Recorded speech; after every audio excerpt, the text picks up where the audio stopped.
দেখেন আরেকটা নতুন ভিডিও নিয়ে আইছি। এটা কি বলতে হইব কমেন্টে, কারা কারা এটা চিনেন এটা কমেন্টে বলবেন। এটা কি জিনিসটা, এটা দিয়ে আমি একটা কাটা রানবো। এই নারকেল দিব, এই যে চাইল বাটা দিব, তেঁতুই দিব। আর আপাতত আমি এই গুড়টা মানে মিডিটা তুমি আধা ঘন্টা, তারপরে ফিরবো আপনাদের কাছে।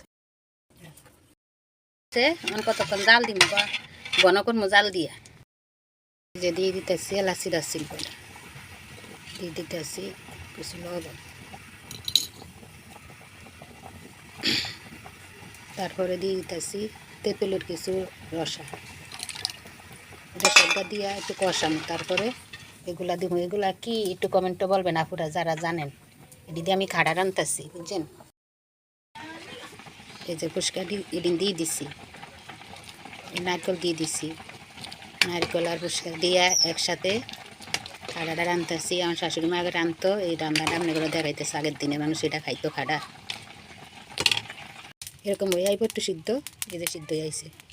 এখন আমি এটার ভিতরে এই যে চাইলের গুঁড়ি দিন, এটা ডালি দিন, তুই বন হইলেই লামাইলাম হোয়াট না দিয়ে বাগার দিন।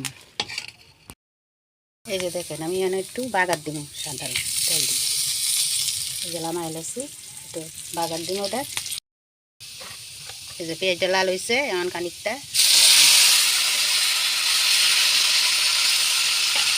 দেখলেন তো। এটা কি খাইতে খুব ভালো লাগবে। আমার ভিডিওটা ভালো লাগলে একটা লাইক, একটা শেয়ার, একটা কমেন্ট করবেন। আর কমেন্টে বলবেন এটা কি রাঁধছি, এটা খাটা, এটা কি দিয়ে খাটা রাঁধছি, এটা কমেন্টে বলবেন। আমাকে সাতপুর এটা খাটা বলে, কিসের খাটা এটা বলবেন, কমেন্টে বলবেন। ঠিক আছে, আসসালামু আলাইকুম।